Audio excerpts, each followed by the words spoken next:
Hi, everyone.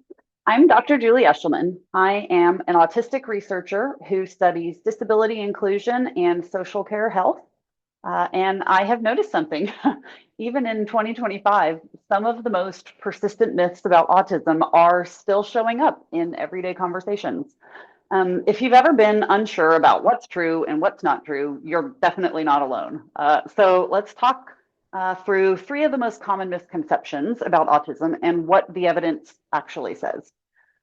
So myth number one is that autistic people don't feel empathy.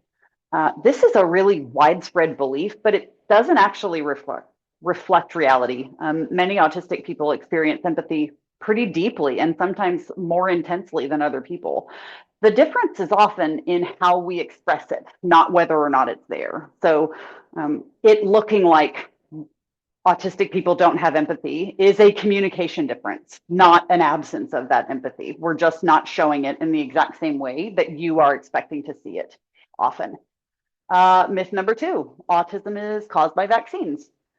This is one of the most damaging claims, I think, that is still in circulation. I'm going to get into the full story in my next video that I will dedicate to this topic, but the short version is that this myth started with a research study that has since been retracted and thoroughly discredited. Uh, Dozens of large scale studies since then, which have covered hundreds of thousands of children, have found no connection at all between vaccines and autism. So again, I'll walk you through more details there in another video. Myth number three, you don't look autistic. There is no one way that autism looks because it's a neurological difference. It's not a physical trait. It is literally a different wiring of the brain, which you can't see. Um, some people's needs clearly are more visible, but other people's needs are less obvious, but not ever less. Either way, I think that it doesn't make anyone's experience of autism more or less valid based on how visible that disability is to other people.